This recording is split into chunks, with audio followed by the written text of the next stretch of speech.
Hey guys, Nate Webble here, the founder of Mississippi Flyway Waterfowlers where kids talk foul.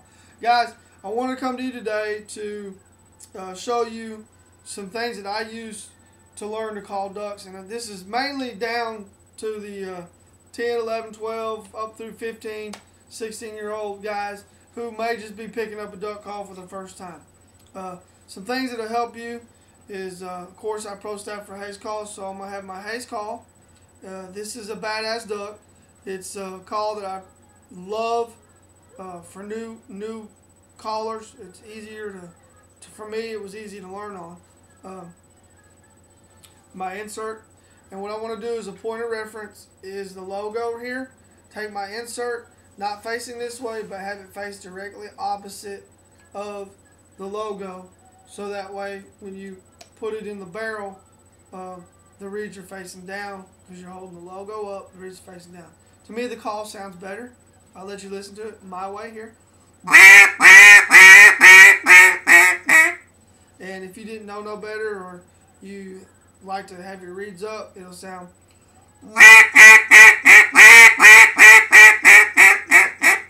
To me, I like the sound that my call produces with the reeds down. So I try to have my point of reference, so when it's hanging on my lanyard, no matter how it is, I know if I grab it and throw it up, all I gotta do is spin it in my hand until I get my reeds, or get my logo here so my reeds are the right way when I hold it to my mouth. Start with a basic quack.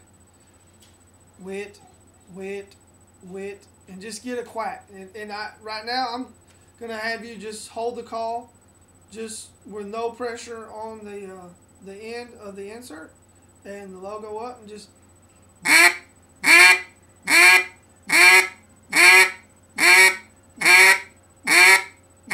Kind of like a kazoo, huh? Just.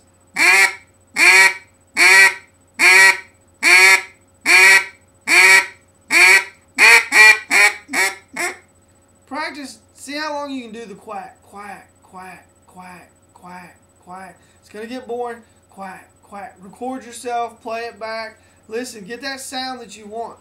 Once you can do the quack pretty good, then you can go ahead and put it in here like this and start forming and playing with the different back pressures that your call can produce. That's based off the quack. And how I'm doing that is back pressure with my hand, cutting different notes using my tongue and blowing, and stretching out the sounds in my throat area. And that's how I've got accustomed. Some guys I hunt with, Brandon Jones, Eddie Holloway, Slayton Guerin from Buck Gardner Calls. I link up with them from time to time. And there's no, oh, you're with Hayes, I'm with Buck. There's no right way, wrong way. We just some good old boys sitting in the blind. Brandon also field staffs for Hayes. And we converse, swap conversation, ideas. And, hey, how did that sound? That sounded good. Work on this. I'm not a competition caller. I feel that competition calling is, it takes a tremendous amount of practice. But I am a caller that enjoys sitting in the blind and calling ducks and working ducks. And a lot of times I much rather call it ducks and work ducks than actually shoot them. But practice on your quack. So for you younger guys out there,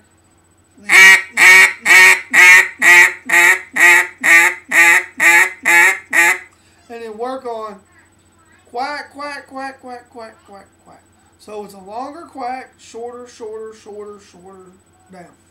And that's, you get that cadence.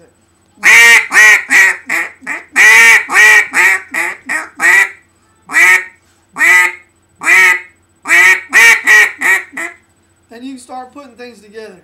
Play it back, listen to yourself, get with your mentor or whoever it is that is helping you. If not, message me on Facebook, and I'll try to help you any way I can. Another thing that you can work on is, once you develop the quack and everything, work on your basic feed.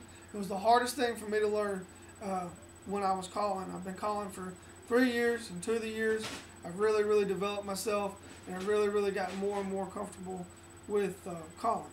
So you're gonna start off with tick it, or dig it, or tick a duh, tick a duh, tick a duh. Just do it slow, so you form the proper way in your mouth to get, or gooda, woulda. Just form that in your mouth. Just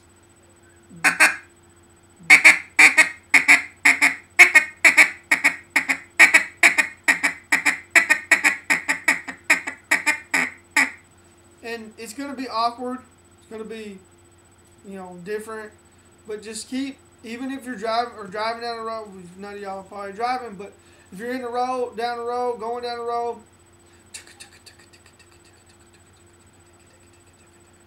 you're doing something, practice getting the tongue going back and forth like that, so you can produce the proper sounds. And that's how I got faster. So I started off.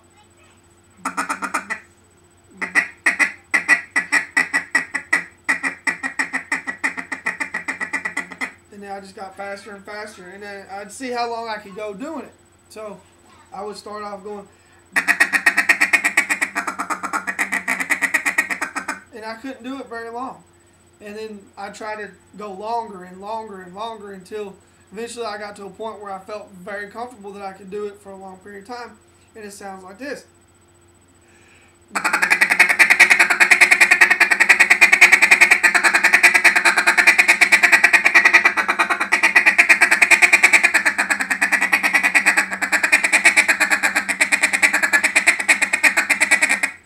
And I'm still not 100% fluent with it.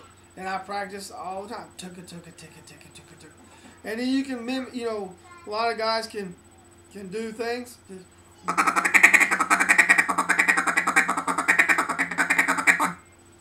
And then you can.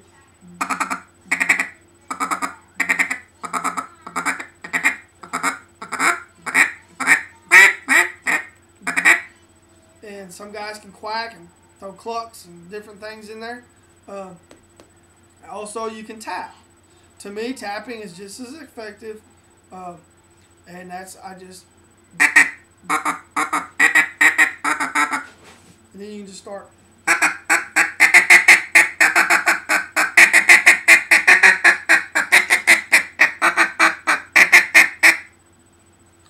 Some guys, do other things, cool things.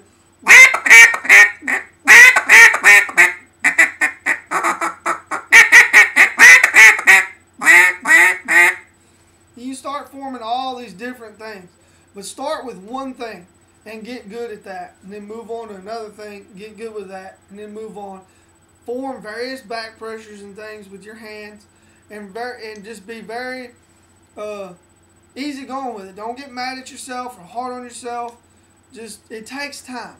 It takes time, and doing it every day for 20, 30 minutes, 15 minutes, 10 minutes, 5 minutes going down the road in the car, holding it backwards because you don't want the parents in the front going, "Oh, you're driving me crazy." Yeah.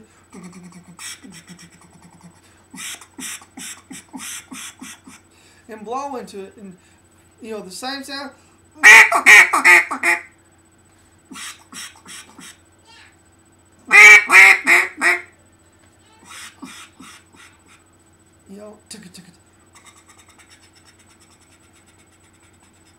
Form those with the call. Guys, I hope I've helped you in ways that you can develop yourself as a caller. Don't ever be afraid to experiment and do new things. That's what makes us who we are and what we are, is we're able to, if you think you can come up with the next newest call cadence or newest sound with a duck call, do it. Don't try it. Try it in the field. See if it works. See if it turns ducks. I know guys that sometimes when I'm hunting at places such as Reelfoot, they really whine to the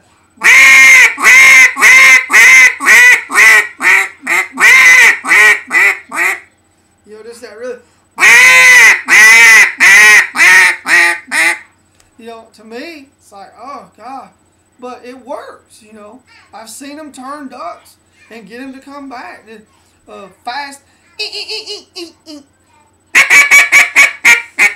I I've seen that work. You know, different things. But produce your own sounds as a caller. Go over to your refuge. Look at ducks. Watch them. Listen to the sounds they make. And don't be afraid to try things, guys. That's the number one thing. If I could tell you as a duck caller, don't be intimidated. You'll get there. Lots of practice. And you can do it. So I'm going to reiterate. I'm going to wrap this up. I'm going to reiterate. Start with your quack.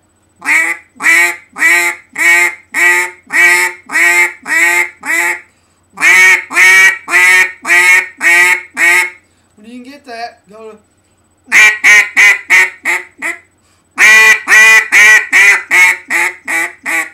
start putting that together, and then you can start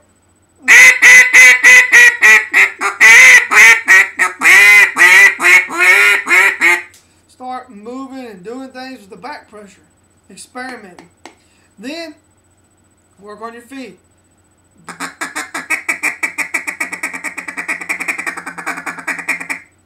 You know, start off slow, get faster and faster, longer and longer until you feel comfortable with it. I'm not an expert, but these are things that have helped me in the field. Also, get with somebody who knows a little bit about calling and trying to produce these sounds on your own. Don't be scared, guys. My name's Nathan Wable. I'm from Mississippi Flyway Waterfowlers. I'm the founder. I hope you'll join me and come to you can find us on Facebook.com/Mississippi Flyway Waterfowlers. Come join us. I'm going to try to do this once a week and work on some things and explain things to you for a week. Today's Monday, so I will come out with something tomorrow and the next day all the way up until Friday, and we'll practice putting a whole cadence together or a whole sequence that you can use, and I'll explain what I'm doing, where the birds should be when I'm doing it, and I hope it helps you to become a better duck hunter. I don't know everything, but I'm trying to share my experiences with the younger generation because it's a dying breed. Wetlands are drying up. There's not a lot of people interested in waterfowling because it's becoming an expensive sport, and I'm trying to keep as many kids involved in it as I can. I hope this has helped you. Thank you. God bless. And I hope to see you in the field. And I really hope to see you talking fowl with us. Thank you and have a good day.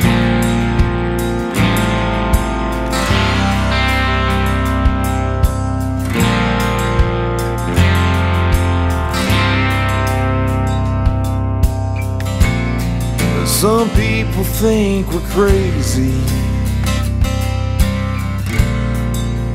That just might be true.